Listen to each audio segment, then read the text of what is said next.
But let's move back to international affairs and the UN Commission. What's it been up to? Well, the report that's come out is completely without any real challenge in terms of the data here. Israel, according to the UN Commission, is guilty of genocide, has failed to prevent genocide, has enacted genocide against the native Palestinian population here. We've got all the details up here on this post, as well as all of the documents and the support links for this. So if you want to see what's in this report, what it means, and be able to click through the links, as well as the embedded document itself, it's there at 21stcenturywire.com, Mike.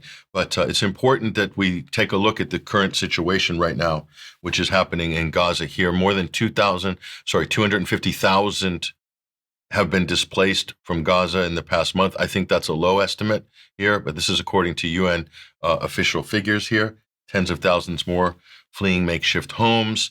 And here is the bottom line. Israel themselves, the Israelis claim that Gaza City is a Hamas stronghold and that 450,000 civilians have left. So we'll on that issue of how this is being framed in propaganda, let's take a look at this report from ABC News. This pretty much is in a nutshell how the U.S. media, mainstream media, is covering this, and it's absolutely appalling. Let's listen. The Israeli military says its forces are expanding their activities in Gaza City. Hundreds of thousands of people are being forced from their homes, and most have nowhere to go. ABC's foreign correspondent Tom Soufi-Burridge is in Tel Aviv and just spoke to a spokesperson from the IDF. Tom, what are they telling you? Yeah, they pushed back on a number of things. I challenged them on the evidence that they've got that Hamas is using all of those high-rise buildings in Gaza, which we've seen demolished by the IDF, blown up. The IDF spokesperson basically said that they have intel. He wouldn't publish, or they won't publish any of that intel.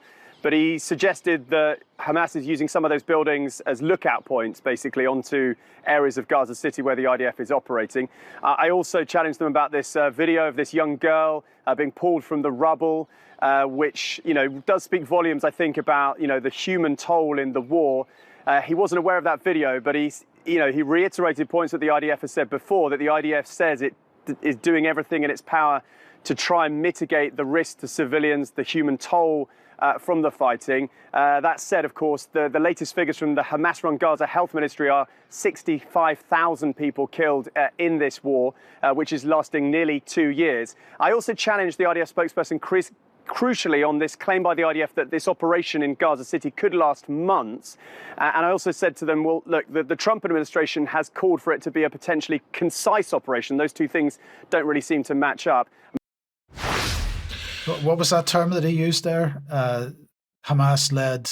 Oh, the Hamas-controlled Gaza Ministry of Health. Right. This is the same kind of thing as the full-scale invasion of Ukraine. They're using these buzzwords that actually go across every mainstream media channel, and they have to use them. They have to use them to discredit any of the claims or figures or death figures coming out of Gaza. That's why that so-called journalist used that caveat. The other thing he says, this is a journalist, British journalist for the American outlet, standing there saying that he's in Tel Aviv and he just got done speaking to the IDF spokesperson, an anonymous, unnamed IDF spokesperson. That is the extent of mainstream journalism.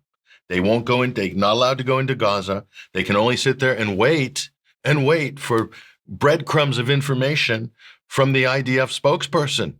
And do you think that's going to be objective? Do you think it's going to be fact-based? And then he goes on to basically smear the Gaza Ministry of Health, calling it Hamas, then discrediting. And then he puts you into a cul-de-sac at the end. Did you catch that? Oh, and I challenged him. They said it was going to be a quick operation, and the Trump administration wants a quick operation, but critics say it could take months. So here we are arguing about the timeline of this illegal ethnic cleansing operation and this genocide, this annihilation of the native Palestinian population, and the mainstream journalists there playing tag team between the anchor and the so-called reporter on the ground have herded their audience into a cul-de-sac. I mean, this is just unbelievable. After 2 years, that's the best these people can do. It's disgusting. Honestly, but we've had 2 years of this. So if you wonder why Americans are clueless about what's happening in Gaza, This is why, right there. So anyway, but let's take a look here at this timeline here. Look at this. We'll take a look. So this is March 2025. You can see there's the large yellow box in the middle. Those are tents, okay? But it changes over time. Let's take a look at that. So there are tents in March right here, and then no tents because that's been bombed. That's August 2025, and that's September 2025. Further destroyed. So it's on a loop right now. So you can see the changes, Mike, here. Israel are bombing with U.S. and British weapons, are bombing tent cities with refugees in them, and they've annihilated all potential inhabitable buildings, claiming that they're Hamas lookout points. That is what is going on right now. And so while all this is going on here is the Israeli minister, Smotrich, Bezalel Smotrich. Gaza is a potential real estate bonanza. Israel talking with the U.S. about dividing it up.